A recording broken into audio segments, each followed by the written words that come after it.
Shalom on the Sabbath day, Shabbat Tov, and welcome to the Philadelphia Assembly.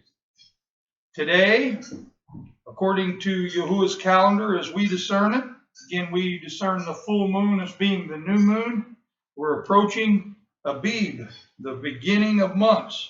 So today, according to the way that we discern the calendar, is the 26th day of the 13th month of the year 5779. So we're drawing towards an end of this decade and beginning a new decade. Just talking with my wife, and just to let you know, we all going through this coronavirus thing, and the only people that are in the assembly today is me and my wife, because we're sheltering in together, obviously, and no one else is here. So there won't be anybody else here at the Philadelphia Assembly until they lift the restrictions. So we're definitely going by the guidelines because we should, because it was ordered for us to do, but because it's the smart thing to do. So today, again, is the 26th day of the 13th month of the year 5779, and it's the 4th day of April 2020, okay, on the Gregorian calendar. We're just sitting here and we were talking as I kind of broke it up a little bit. We've been in this building 17 years this year, so we've been in here quite a number of years in this meeting place for the Philadelphia Assemblies. And in the Word, as most would put it, or in the truth as we know it now, and obviously that's been evolving ever since the beginning for 21 years. So long time, okay, but not long enough. We like to be around here and spreading the word for another 20 or even longer years, if that be Yahuwah's will. With this virus, we want to keep everybody in prayer. Everybody continue to pray for all those that are sick or that are going to be sick. Also for families that have lost loved ones. Many have already died, not just in the United States, but around the world. And we want to continue to remember them in prayer, and that they rest in peace until the resurrection, whichever resurrection that would be that they're in.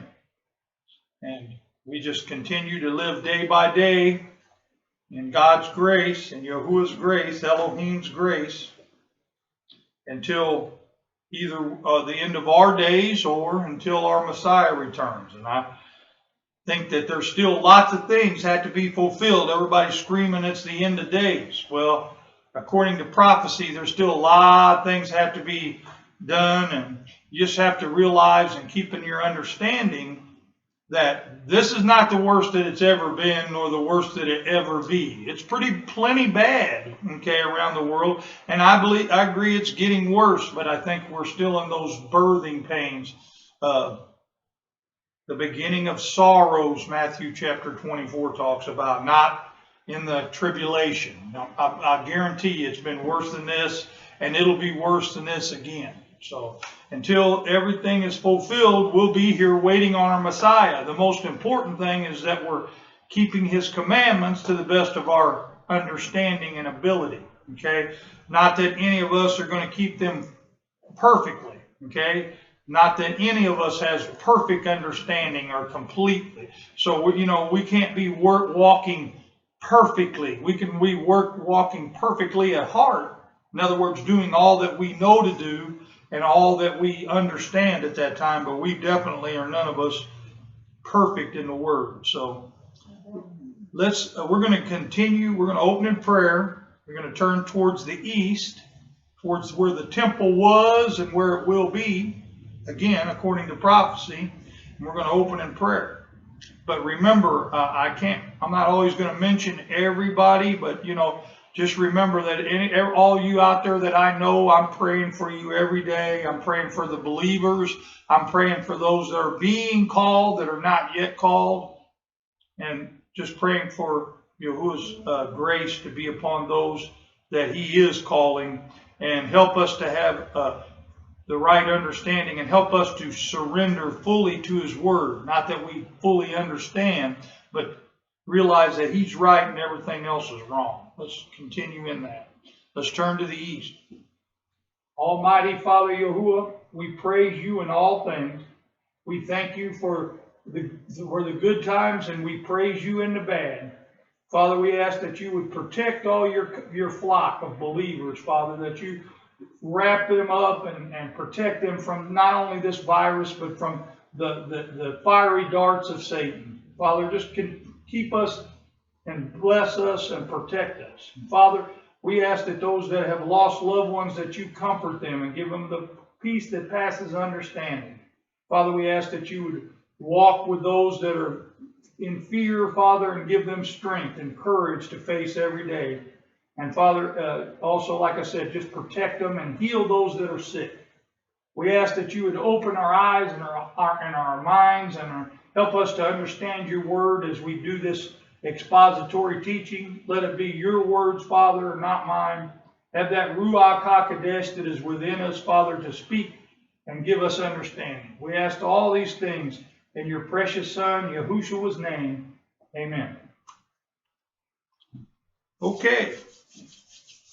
We're going to start in our expository teaching is part 2 of 1 Kings. And we're going to start in chapter 6. Okay, and we're going to go about an hour, and then that'll be the end of this teaching. We'll take a short break, and then I'll come right back and do another teaching. So we'll have part 2 here first, and then later today, part 3. So chapter 6, verse 1. And it came to pass in 480th year, in the 480th year, after the Ben, or the sons of Israel, were come out of the land of Egypt, in the 4th year of Solomon's reign over Israel, in the month of Ziph, which is the 2nd month, that he began to build the house of Yahuwah.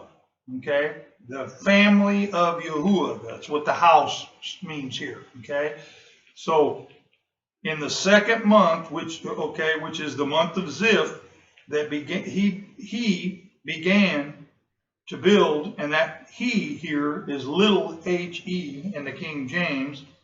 Okay, but began to build the house of Yahuwah. Okay, and the house or family which King Solomon built for Yahuwah. Okay, so we're talking about the temple being ready to be built here. Now we're going to start describing the temple. The length thereof was 60 cubits, or 60 cubits. Okay, 60 cubits. Now they'll tell you cubits from here to here now, but remember this was a standard cubit, and they're not 100% sure of what that was, but there'll be 60 cubits, it says. And the height thereof 30 cubits. And the porch before the temple, okay, of the house, 20 cubits was the length thereof, according to the width of the house. And 10 cubits was the width thereof before the house. Okay, so he told you what the width was. And for the house he made windows, okay, or frames or casings of narrow lights. And against the wall of the house, or they made these openings for lights to let light into the temple. And against the wall of the house he built chambers round about, against the walls of the house round about, both of the temple, or the sanctuary, or the inner sanctuary, and of the oracle, okay, and that means of the word, and he made chambers round about. Verse 6.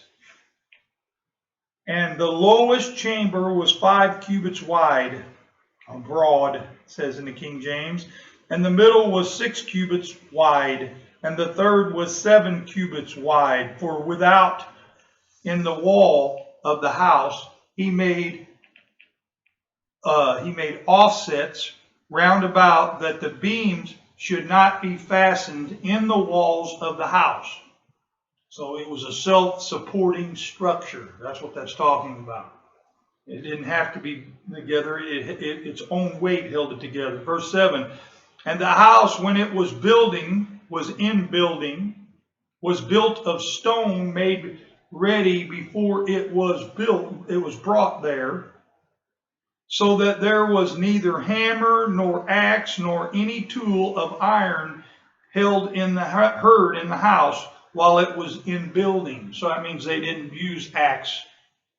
You didn't hear it because it wasn't there. They weren't using neither hammer nor axe nor tool of iron. It was all hand built and self-supporting.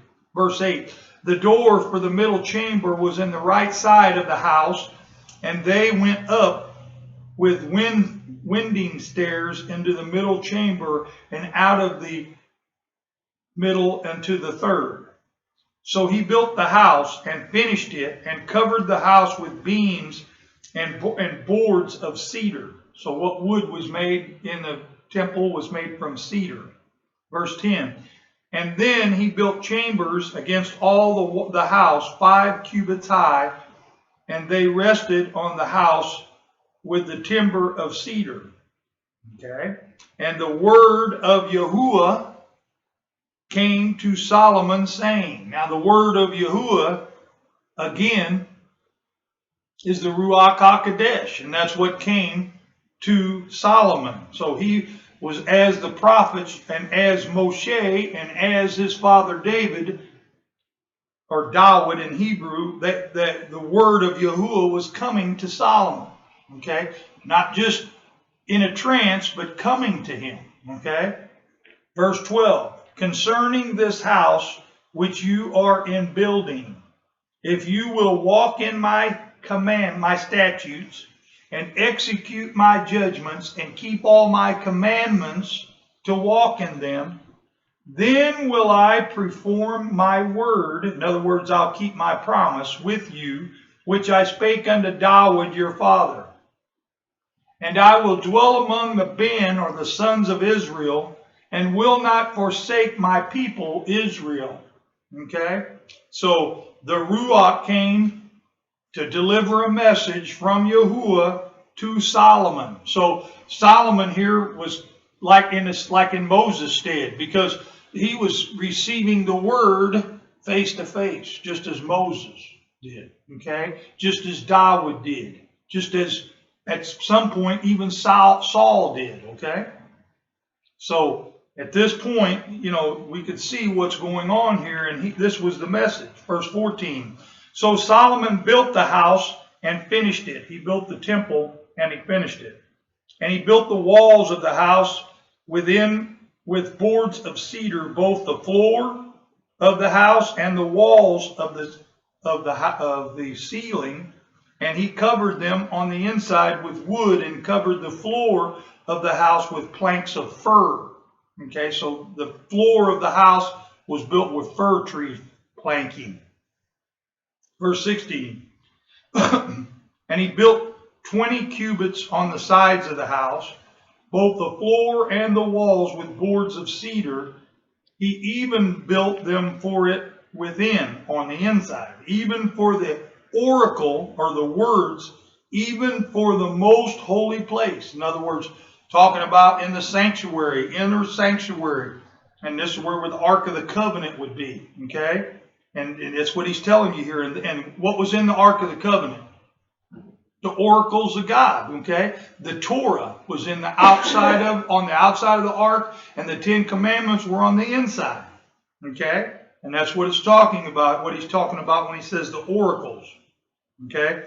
Sometimes we try to make the oracles be something more sacred, but it really is the same thing. It's talking about the commandments. Okay? Verse 10. And then he built the chambers against all the walls, 5 cubits high. They rested on the house with the timber of cedar. I already read that. Lost my spot here, didn't I? Oracles, where was I? And verse 14, wasn't it? No, I finished with verse 17 is where I'm at now. Sorry about that. I started talking and I lost my spot. Verse 17, in the house that is the temple, before it was 40 cubits long. Okay, and the cedar of the house within, so that would make the house, the inner part of the house, like 80 feet or something like that, if that is a just measurement. And I'm not positive on these measurements. So it says, and the cedar of the house within was carved with knobs. Okay, it says knops in the King James, but it's knobs, and open flowers. All was made of cedar. So everything in there except for the flooring was made of cedar, which he said earlier was made of fir, which fir trees usually grow in higher elevations. Okay, cedar trees grow in lower elevations. There was no stone seen, and the oracle he prepared in the house within, and that again, the agreement, that word oracle here could have been translated, or the covenant, okay, and that's because that's what it's talking about, okay, was the covenant. So, and the covenant had he prepared in the house within to set the ark of the covenant of Yahuwah, okay. So all this was set in its place in the temple. Verse 20, the oracle in the forepart was 20 cubits in length, and 20 cubits in width, and 20 cubits in height thereof. And he overlaid it with pure gold, and so covered the altar, which was of cedar, with gold. Okay. Verse 21, so Solomon overlaid the house within or inside with pure gold, and he made a portion by the chains of gold before the word, or the covenant, and he overlaid it with gold. 22, and the whole house he overlaid with gold until he had finished all the house. Also the whole altar that was by the covenant he overlaid with gold. And within the covenant he made 2 cherubims of olive tree, each 10 cubits high. Okay, and 5 cubits was the one wing of the cherub, and 5 cubits of the other wing of the cherub. 5 from the outermost part of the one wing unto the outermost part of the other were 10 cubits between. Verse 25, and the other cherub was 10 cubits. Both the cherubims were of one measure and one size. I mean, they were equal in size. 26, the height of the one cherub was 10 cubits, and so was it of the other cherub. And he set the cherubims, which is I am on the end of a Hebrew word, pronunciation, means plural, means more than one, just like on Elohim, it means more than one. Okay, and it means it on every Hebrew word. When you put I am on the end, it means more than one. Within the inner house, and they stretched forth the wings of the cherubims, and you don't need the S on the end of that, that's just the Middle English way of doing it, is cherubim, so that the wing of the one touched the one wall, and the wing of the other touched the other wall, and their wings touched one another in the midst of the house. And he overlaid the cherubs with gold, and he carved all the walls of the house round about with carved figures of cherubim and palm trees and open flowers within and without, on the inside and on the out. And the floor of the house he overlaid with gold within and without, on the outside and on the inside. For the entering of the oracle, this is just the area again where the covenant is kept. That's the reason why the language, don't be confused. I'm not saying that whole thing right there was just the covenant. No, the Ark of the Covenant held the covenant in it, but this room was like the covenant room, the oracle room. Okay? He made doors of olive trees, and the lintel, or the top of the door, and the side posts were a fifth part of the wall. The 2 doors also were of olive trees. The doors that you entered and left in were olive trees. And he carved upon them carvings of cherubim and palm trees and open flowers, and overlaid them with gold. and spread gold upon the cherubim and upon the palm trees. So also made he the door of the temple posts of olive tree. So all the doors were made of wood of the olive tree, a fourth part of the wall. And the two doors were of fir trees. Okay, and there was two doors that were of fir trees, and two leaves. And let's see, that would be two wood panels of one door were folding or pivoting, and the two leaves of the other door were pivoting. Okay, so that they would pivot like this. Okay, turn on themselves. And he carved thereon cherubims, or cherubim, and palm trees, and open flowers, and covered them with gold fitted upon the carved work. And he built the inner court with 3 rows of carved stones. Didn't carve them in the temple, they had to have been hewn on the outside and then carried in. And a row of cedar beams. In the 4th year was the foundation.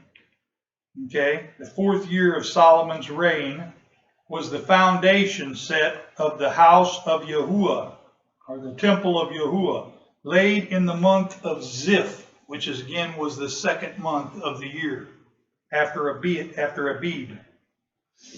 38. And in the 11th year, in the month Bul, which is the 8th month, was the house finished throughout all the parts thereof. And according to all the fashion of it, so was 7 years in building it. So it took 7 years to complete it. Okay? So these were the names of the months that obviously Israel had named the months.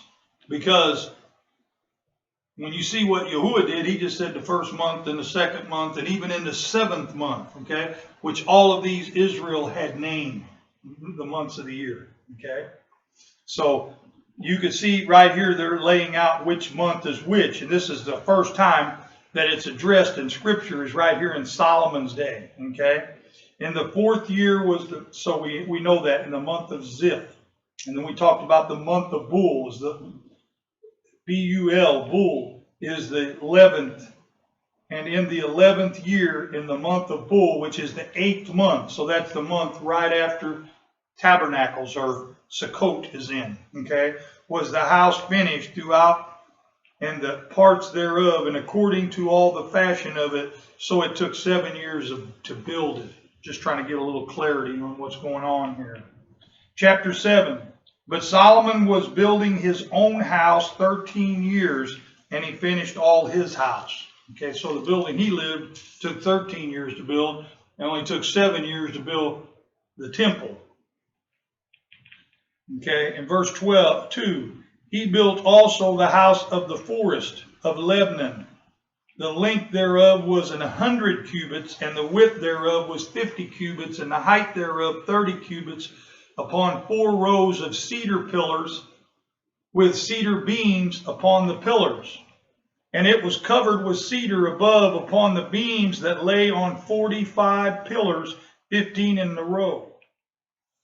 In a row, in each row. Verse 4. And there were windows, okay, or window frames, in 3 rows, and the light, or the window where the light came in, was against each other. So that means one was on one side, one was on the other. Okay, kind of like we have here. You got one window that's equal on each side. Okay, and I'm sure when they built this old, it was a church originally, okay, that they did that. I believe there's 12 windows in here, probably one for each of the 12 tribes was probably the idea behind that. Or once for each one of the 12 apostles. Could have been that too, you know, because there's 12 tribes and 12 apostles. So in the old days, they did that. And the building, when you're seated in the building here, you're almost facing east. Really close, okay? And there's probably a reason for that too, which we know there's biblical reasons, and there's also other reasons, okay? We don't have to go over all that, but now I have to figure out where I was after all that talking. Verse 5. And all the doors and the posts were square with the windows and the lights. Okay, so windows talking about the frame, and the light is like where the opening is, where you get the light comes in. Was against the light in 3 ranks. So in other words, all windows were across from another window. Okay, verse 6. And he made a porch of pillars, and that porch really should have been translated a hall. Okay, so it should read, then he made a hall for the throne where he might judge, even the hall of judgment.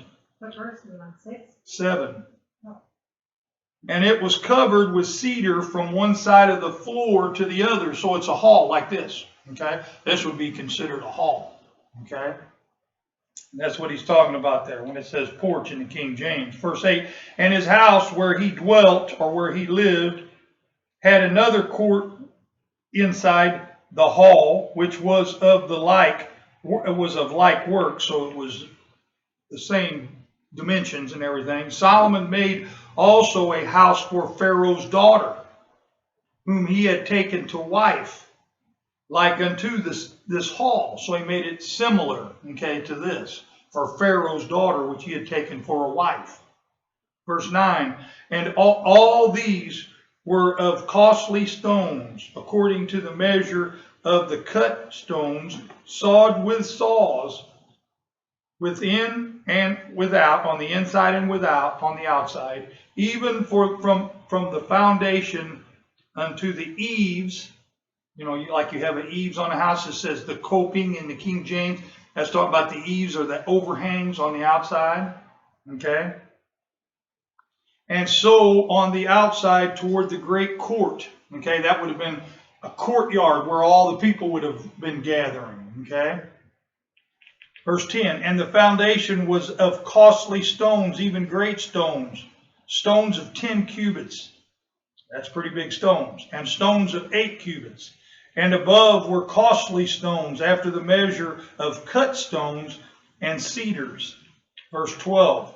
And the great court round about was with 3 rows of cut stones and a row of cedar beams, both for the inner court of the house of Yahuwah, the temple of Yahuwah, and for the, again, hall of the house. That would have been where the general meeting room was. That's why they called it a hall. Verse 13. And King Solomon sent and brought Hiram out of Tyre. 14. He was a widow's son of the tribe of Naphtali. And his father was a man of Tyre, a worker in brass, and he was filled with wisdom and understanding and cunning to work all works of brass. And he came to King Solomon and wrought all his works, brought all his talents to King Solomon.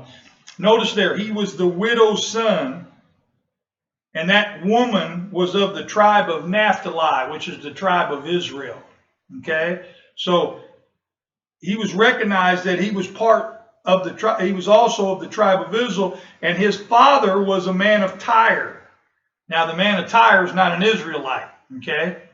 He would have been a Gentile of some sort, of another nation, not necessarily white or other colors, but a Gentile in the sense of other nation. Okay? So notice that. They recognized that his wife was an Israelite. I mean, his mother was an Israelite. And his dad had died, but he was the son of a widow, so his father had died. Okay, verse 15. For he cast 2 pillars of brass of 18 cubits high apiece, and a line of 12 cubits did surround, or went all the way around either of them about. Verse 16. And he made 2 capitals, okay, it says capiters, I believe in the King James here, but it says capitals of the molten bronze, says brass, but bronze, to set upon the tops of the pillars. The 8 of the one capitals was 5 cubits, and the height of the other capital was 5 cubits. Verse 17, and the nets of the checker work and wreaths of chain work for the capitals, which were upon the top of the pillars, 7 for the one capital and 7 for the other capital. Verse 18. And he made the pillars and the 2 rows round about upon the one network to cover the capitals that were upon the top with pomegranates, and so did he for the other capital. And the capital that were upon the top of the pillars were of lily work in the hall. Again, that's what the porch is here, in the hall, 4 cubits, 20. And the capitals upon the 2 pillars had pomegranates also above, over against the projection, says the belly in the King James, the projection which was by the network, and the pomegranates were 200 in rows round about upon the other capital. And he set up the pillars in the porch of the temple, or the sanctuary, and he set up the right pillar and called the name thereof Hachin. And he set up the left pillar and called the name thereof Boaz. That's in the sanctuary. That's where people meet in the sanctuary. They have a courtyard where they congregated, but then they came into the sanctuary, okay? And it's describing all that. That's why when you meet in an assembly building, they call that a sanctuary, okay? Because that's where the people meet with the priest, okay? Or the teacher today. Okay. And again, I have to find my spot again. Verse 21, I believe.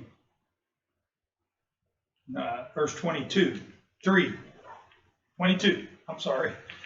Verse 22, and upon the top of the pillars was lily work, because it told you that it had both lily work and pomegranates already, saying the same thing again. So was the work of the pillars finished. So he built all the pillars that were in the church, in the sanctuary. And he made a molten or a cast metal sea, 10 cubits from the one brim to the other. It was round about, and his height was 5 cubits, and a line of 30 cubits did surround it round about. Verse 24.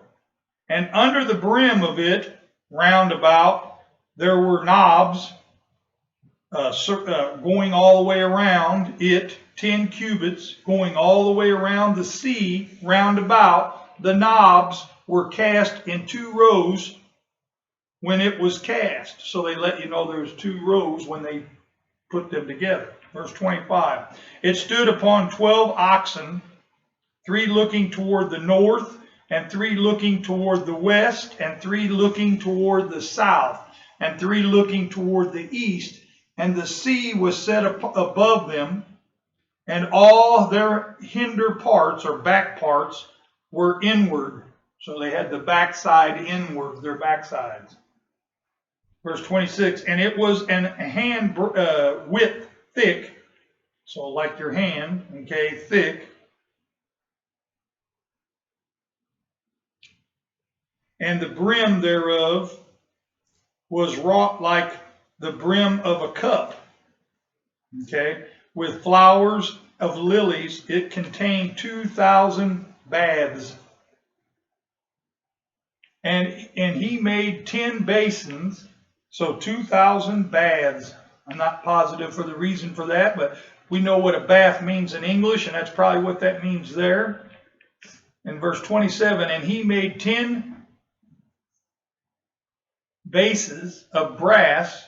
4 cubits was the length of one base, and 4 cubits the width thereof, and 3 cubits was also the height of it. Verse 28, and the work of the bases, or the stands, was on the manner. They had borders, and the borders were between the joinings, or the ledges, where they joined together. Verse 29, and on the borders that were between the joinings, or the connection, the ledges, were lions, oxen, which is a plural word, oxen, in English. It could be one or it could be more than one. And cherubim, that's plural. That means more than one cherub. And upon the ledges there was a base above, and beneath the lions and the oxen were certain additions made of thin work. And every base had 4 brazen, or made of bronze, wheels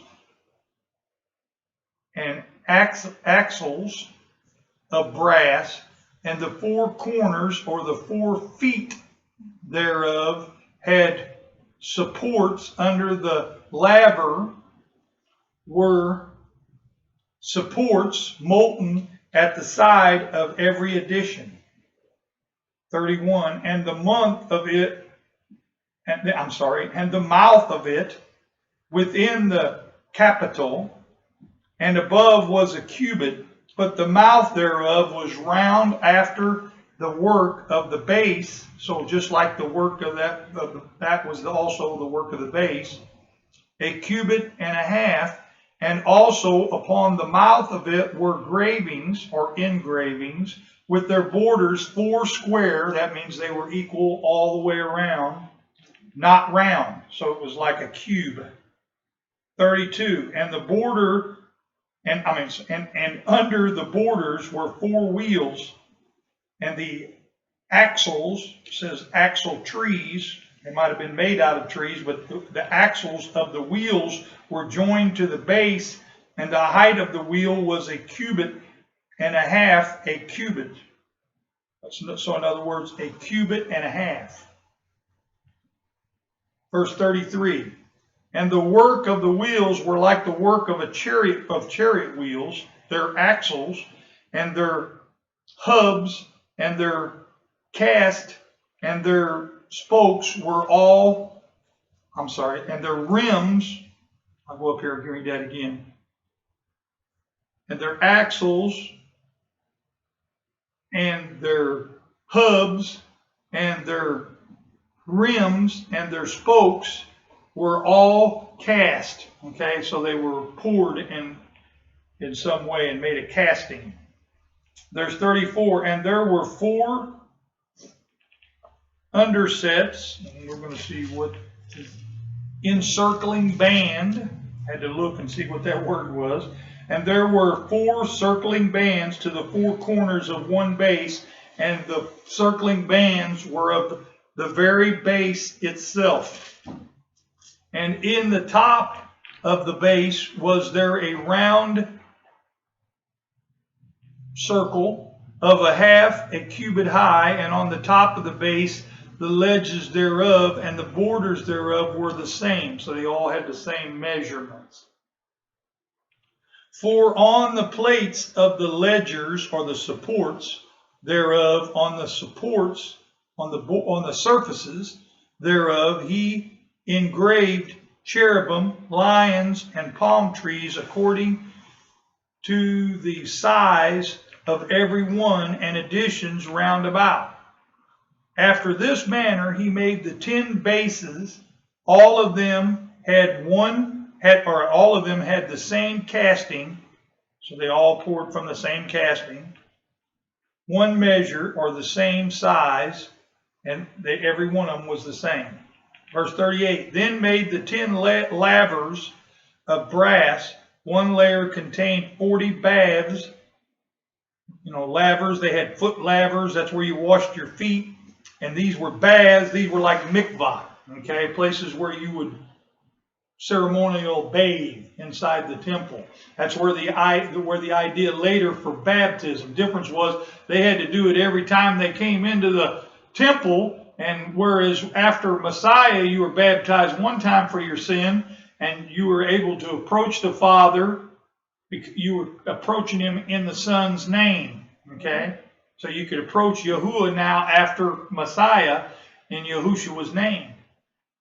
And every laver was 40 cubits, and upon every one of the 10 bases was one laver.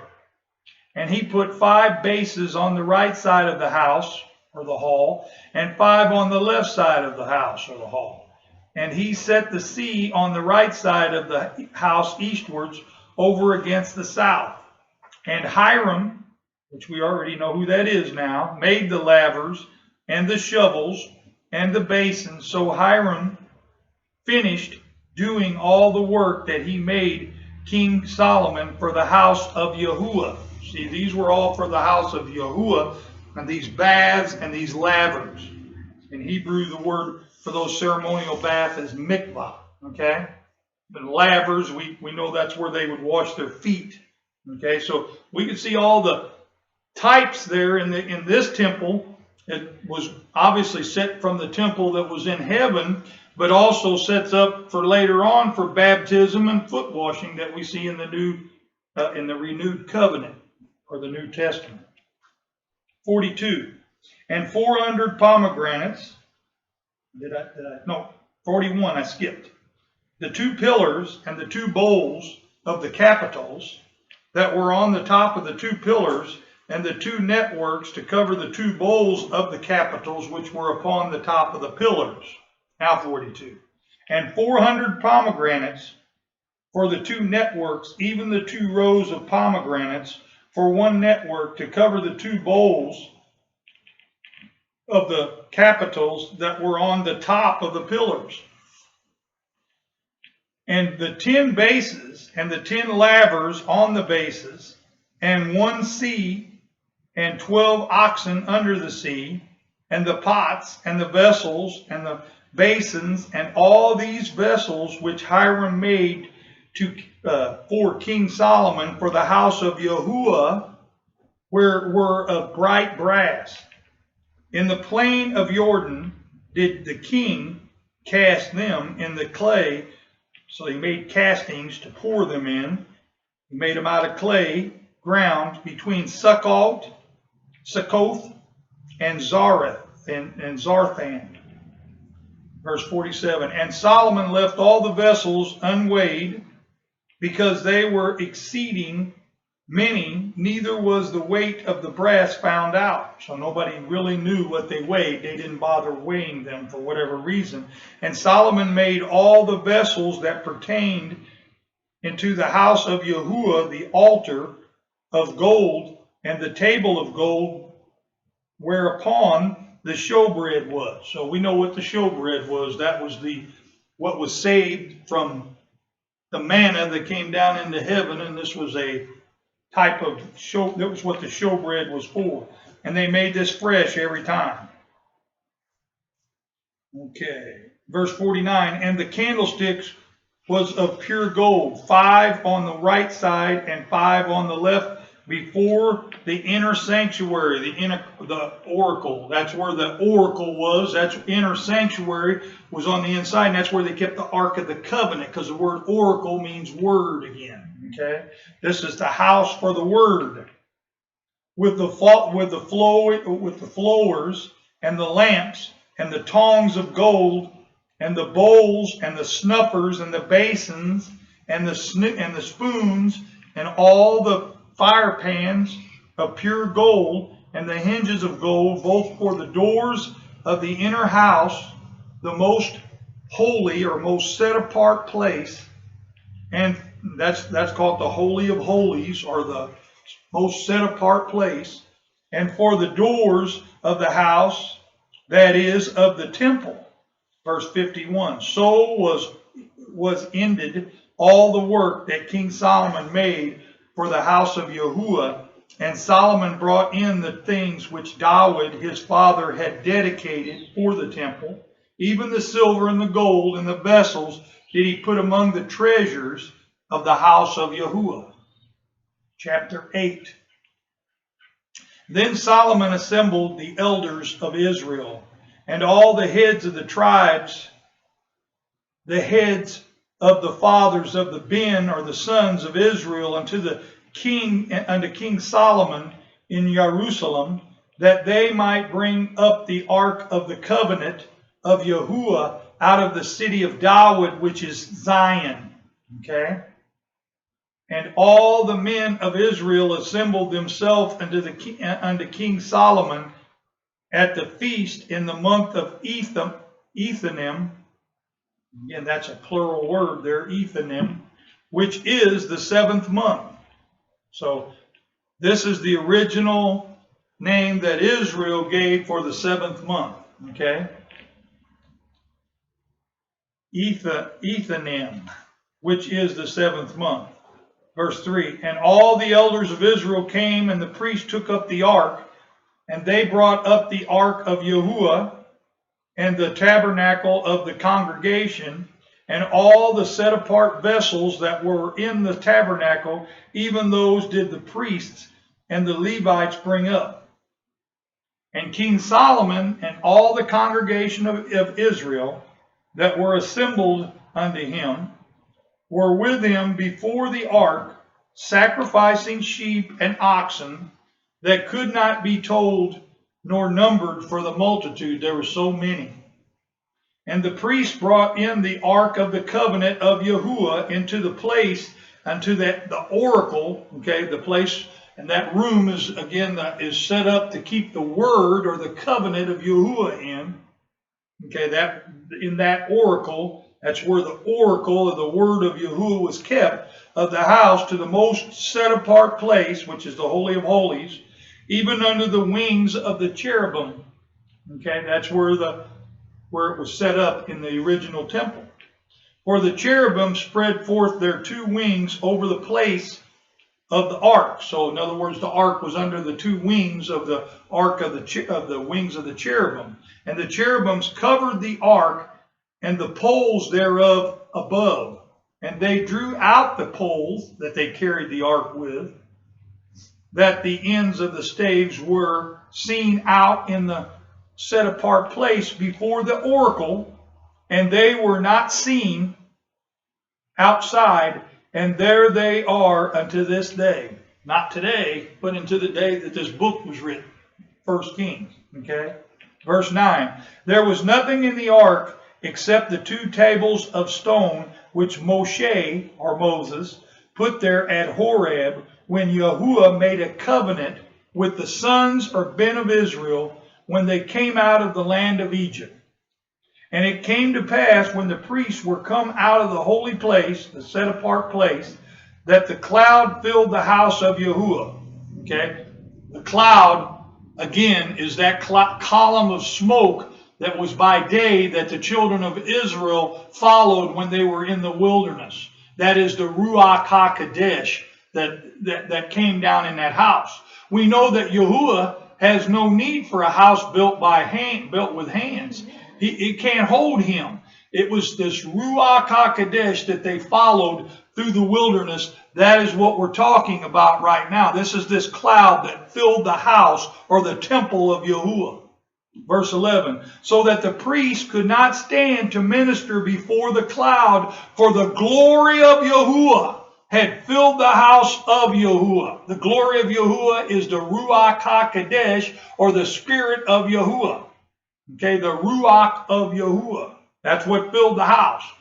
Okay? Verse 12. Then spake Solomon, Yahuwah said that he would dwell in the thick darkness. Okay? Not himself, but his glory would dwell in this thick darkness. 13. I have surely built you a house to dwell in,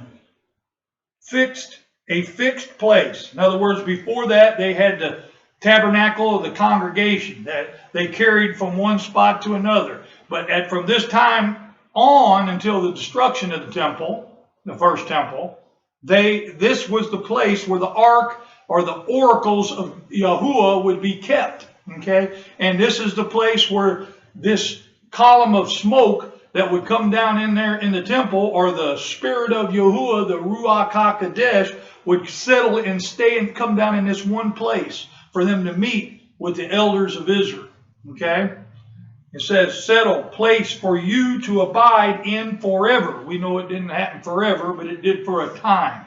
Okay? Verse 14. And the king turned his face about and blessed all the congregation of Israel, and all the congregation of Israel stood. Verse 15. And he said, Blessed be Yahuwah Elohim of Israel, which spake with his mouth unto David, my father. Now, Yahuwah didn't speak himself, but his mouth again was the Ruach HaKodesh. And that's what that just said, okay? It said, and he spake, blessed be Yahuwah Elohim of Israel, which spake with his mouth unto David my father. Just like he spake with his mouth unto Moshe, okay? Or Moses, okay? Same thing. The Ruach HaKodesh is his mouth. It is his arm. It is his word. It's all those things. And hath with his hand fulfilled it. His hand is the Ruach HaKodesh. Okay? Saying, here's what the Ruach said, or Yahuwah said through the Ruach, 16. Since the day that I brought forth my people Israel out of Egypt, I chose no city out of all the tribes of Israel to build a house, that my name might be therein. His name is in there, not him. Okay, only his spirit would come down when he would communicate with them. But I choose David to be over my people Israel. Okay, and it was in the heart of David, or David, my father, to build a house, or an house, should be a house in English, for the name of Yahuwah of Israel, for his name. Verse 18, and Yahuwah said unto David, my father, okay, through the Ruach HaKodesh, his mouth, his malach, his messenger, okay, whereas, okay, no, you said something. And Yahuwah said unto David, my father, whereas it was in your heart to build an house unto my name, you didst well that it was in your heart. In other words, Yahuwah told David, you did well that you had desired to build me a house.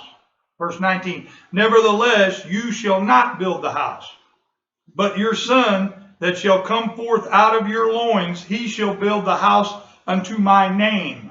Okay?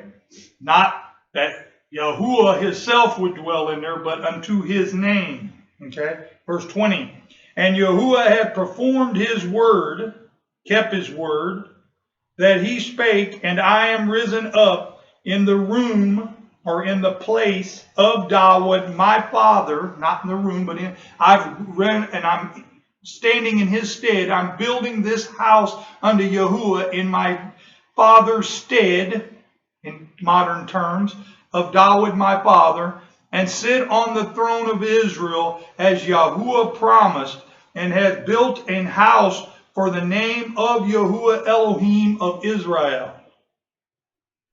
21, and I have set there a place for the ark, wherein is the covenant of Yahuwah. So that was the place where it was called the oracle. That was the place that was built for this covenant to be, okay, under the two wings of the cherubim.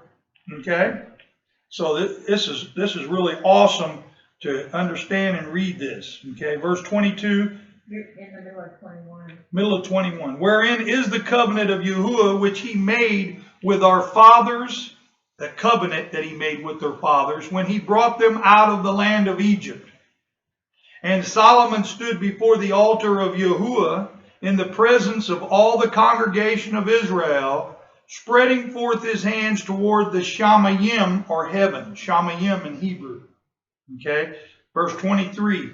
And he said, Yahuwah Elohim of Israel, there is no Elohim like unto you in heaven above or in the earth beneath, who keepest covenant and mercy with thy servants that walk before you with all your heart. And you are at their heart. And there is absolutely the truth. There is no Elohim like Yahuwah. Amen. Period. That doesn't mean that the Ruach HaKodesh is not Elohim, because Ruach HaKodesh is, but he's not like Yahuwah. Okay? He belongs to Yahuwah. It's his spirit, okay? His Ruach. 24. Who has kept with your servant David, my father, that you promised him. You spake us also with your mouth, and has fulfilled it with your hand, as it is this day. And again, he spoke with his mouth, the Ruach, and he performed it with his hand, the Ruach. Okay? He did that work with his spirit. Verse 25, therefore now, Yahuwah Elohim of Israel, keep with your servant David my father, that you promised him, saying, there shall not fail you a man in my sight to sit on the throne of Israel, so that your ben or sons take heed to their way, that they walk before me as you has walked before me. Now, there's a condition on that Yahuwah put on that right here Solomon didn't mention, and that is if they walked in those ways, that he would keep someone, there would be no fail to someone sitting on that throne. But obviously they didn't do that, so now we're waiting on our Messiah to sit on that throne, and not since Solomon has there been a king that was over all of Israel, both Yehudah and all of Israel, since that time. And when he comes back in the millennial reign, he will sit on that throne, okay? And he will rule over the entire earth. Now, David's going to sit on that throne too in that first resurrection too. Sit on a throne, okay? But all this is going to come into fulfillment, and the only reason it didn't continue as was promised was because Israel didn't keep the covenant. Okay, Yahuwah kept his part, Israel didn't keep their part. Okay? 26, and now, O Elohim of Israel, let your word, I beg you, or pray you, be verified, which you spake unto your servant David, my father. 27, but will Elohim indeed dwell on the earth? Behold, the heaven or the Shamayim and Shamayim of Shamayims cannot contain him. This is Solomon talking. He said, there's no way that this place can contain you. Not even the heavens can contain you.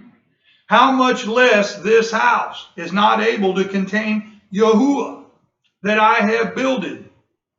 Verse 28, yet have you respect, or you have regard unto the prayer of your servant and his supplication, O Yahuwah, my Elohim, to listen unto the cry and to the prayer which your servant prays before you today. 29, that your eyes may be open toward the house night and day, even toward the place of which you have said, my name shall be there, that you mayest listen unto the prayer which your servant shall make toward this place, and listen you to the supplication of your servant and of your people Israel, when they shall pray toward this place. That's why when we opened up in prayer this morning, before we started, we turned towards that temple that was built in Jerusalem.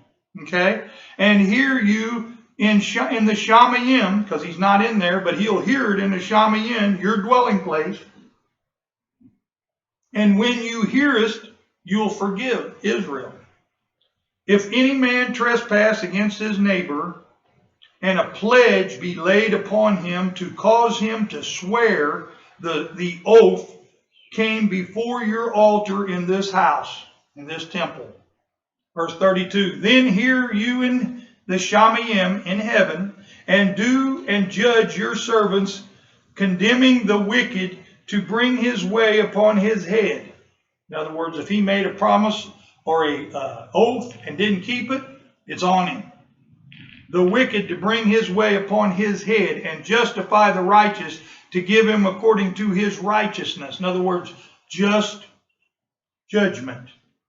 33, when your people Israel be smitten down before the enemy because they have sinned against you, he's prophesying, he's sitting here telling you when they do this, he knows they will, and shall turn again to you, and to confess your name, and pray and make supplications to you in this place, or this temple, then hear you in the Shamayim, and forgive the sin of your people Israel, and bring them again into the land which you gave us unto their fathers. Now, That's going to happen, but it ain't going to happen before Yahushua comes back and brings Israel back. Okay? And that'll be both physical and we'll all be spiritual at that time, but it'll be both some of the physical and some of the not physical. Okay? Verse 35, when the Shamayim is shut up and there is no rain because they have sinned against you, if they pray toward this place, that's why we pray towards that place, and confess your name and turn from their sin, and when you afflictest them because of their sin, then hear you in heaven or in the Shamayim and forgive the sins of your servants and of your people Israel. You teach them the good way, which is his covenant, okay, his commandments, wherein they should walk, and give rain upon your land, which you has given to your people for an inheritance. If there be in the land famine, if there be pestilence, blasting, mildew, locust, or if there be caterpillar, if there be enemy besiege them in the land of their cities, whatsoever plague, like we're going under a plague today, we're not in Israel, but we're having a plague, whatsoever sickness there be, what prayer and supplication soever be made by any man or by all the people of Israel, which shall know every man the plague of his own heart, and spread forth his hands towards this house, then hear you in heaven your dwelling place, and forgive and do and give to every man according to his ways, whether they be good or bad. Let them judge us by our deeds, whose heart you know. For you, even you, only know the hearts of all the sons of men, not just Israel, but all the sons of men Yahuwah knows. 40, that they may fear you all in the days that they live in the land which you gave us unto their fathers. Moreover, concerning a stranger that is not of your people, but comes out of a far country for your name's sake, that's why he came out, for they shall hear of your great name, and of your strong hand, and of your stretched out arm, which is the Ruach HaKodesh. That's his stretched out arm. Okay? When he shall come and pray towards this house. Doesn't matter whether you were natural born or you were of the nations. If you come before him in his name, he's going to hear your prayer. When? When you turn and face that temple, or where that temple was. Amen. You know, Yahuwah's word does not come back void, and Yahuwah's word does not change unless he changed it. You find me someplace where he changed it. Okay. Verse 40. I'm sorry. 43. 43. Hear you in heaven, your dwelling place in the Shamayim, and do according to all that the stranger calls to you for. Because if he's come and been circumcised of his heart, he's no longer anything but Israel. Okay? But his descendants were not. That all people of the earth may know your name, to fear you, as do your people Israel, and that they may know that this house or this temple which I have builded is called by your name. Okay? 44, if your people go out to battle against your enemy, wherever you shall send them. Now there's a big condition. All these wars that man stopped, did Yahuwah send them out? I don't think so. And shall pray unto Yahuwah toward the city which you has chosen, which is Jerusalem, that's to our east, and towards the house that I have built for your name. Then hear you in the Shamayim their prayer and their supplication or their appeal, and maintain their cause, okay, for justice. If they sin against you, for there is no man that sins not, and you be angry with them and deliver them to the enemy, so that they carry them away captive into the land of their enemy, far or near. Yet if they shall bethink themselves, or if they shall change their minds in the land where they were carried captive, and repent and make supplication or prayer unto you in the land of them that carried them captive, saying, we have sinned and have done perversely or wrongly, we have committed wickedness, then he's going to return you. Verse 48, and so return unto you with all your heart to Yahuwah and to his commandments, and with all your soul, and in the land of your enemies, which led them away captive, and pray unto you toward their land, which thou givest unto their fathers, the city which you hast chosen, and the house which I have built for your name. Now that house has been torn down, but it's promised to be restored. Verse 49, then hear you your prayer and your appeal in the Shamayim, your dwelling place, and maintain their cause.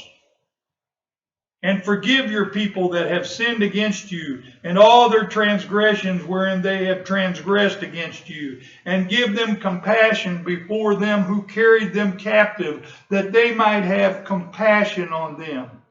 For they be your people, and your inheritance, which you brought forth out of Egypt, from the midst of the furnace of iron, that your eyes may be open unto their prayer for your servant, and unto the supplications of your people Israel, to listen unto them in all that they call for unto you. For you did separate them from among all people of the earth, to be your inheritance, as you spake by the hand of Moshe your servant, when you brought out our fathers out of Egypt, O Yahuwah Elohim. Now, I want to make a point here. Ever since our Messiah died for the sins of the world, he broke down that middle wall of partition that separates the physical from the spiritual. And now, in order to be his people, Israel, you have to be spiritual. Because even the physical Israelite has to be grafted back in. Okay? So when he's talking about these promises at this time, that includes the stranger and the natural born together as the commonwealth of Israel. Keep that in mind. Don't think of it any other way. This promise now goes to all people, because our Messiah broke down that middle wall partition between us. Verse 54. And it was so that when Solomon had made an end of praying all this prayer and supplication unto Yahuwah, he arose from before the altar of Yahuwah, from kneeling on his knees with his hands spread up to the Shamayim. So he was down on his knees with his hands up to the Shamayim, and he stood and blessed all the congregation of Israel with a loud voice, saying, Blessed be Yahuwah that hath given rest unto his people Israel, according to all that he promised, that there hath not failed one word of all his good promise, which he promised by the hand of Moshe his servant. Now I'm going to tell you, that was only the beginning of fulfilling that promise. Because when our Messiah comes back for this 1,000-year reign, when he comes back down, this is going to be the blessing we're going to receive at that time. Our Messiah is going to say, Blessed be Yahuwah that have given rest unto his people, Israel. Okay? It's going to be all of Israel. Okay? The two tribes, Yehuda and Ephraim, are going to be reunited to be one. And that's also including all the nations that have come in his name. Okay? At that time, we're going to receive this same blessing from our Messiah. Blessed be Yahuwah that giveth rest unto his people Israel. That 1,000-year millennial rest is what this was pointing to. According to all that he promised. Everything that he promised at that time will be fulfilled except the new heaven and new earth. There hath not one word failed at that time of all his good promises which he promised by the hand of Moshe his servant. when that mediator of that second covenant, our Messiah, when he returns, we will receive this promise as the complete nation of Israel, the commonwealth of Israel. Verse 57, Yahuwah our Elohim be with us, as he was with our fathers. Let him not leave us nor forsake us, that he may incline or turn our hearts unto him to walk in all his ways and to keep his commandments and his statutes and his judgments, which he commanded our fathers. And let these my words wherewith I have made supplication before Yahuwah be near unto Yahuwah our Elohim day and night, that he maintain the cause of his servant and the cause of his people Israel at all times, as the matter shall require, that all the people of the earth may know that Yahuwah is Elohim, and that there is none else. He is the Most High. Verse 36, let our heart therefore be perfect. Okay? Our heart can be perfect. That don't mean you are. With the Yahuwah our Elohim. David was perfect in heart with him, but he still sinned, to walk in his statutes and to keep his commandments as it is this day. And the king and all Israel with him offered sacrifice before Yahuwah. And Solomon offered a sacrifice of peace offerings, which he offered unto Yahuwah, and the 220,000 oxen and 120,000 sheep. So the king and all the men of Israel dedicated the house of Yahuwah. The same day did the king set apart or consecrate the middle of the court that was before the house of Yahuwah, for there he offered burnt offerings and meat offerings and the fat of the peace offerings, because the brazen altar that was before Yahuwah was too little to receive the burnt offerings and meat offerings and fat of the peace offerings.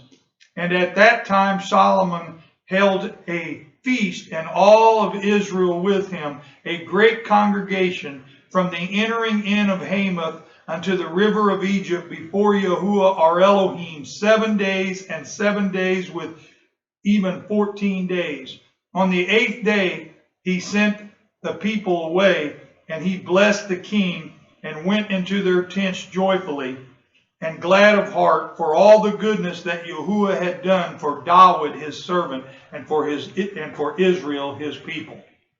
That's the end of this one, and we went quite a bit over, but hey, that's where we ended up at. So may Yahuwah bless until we meet again.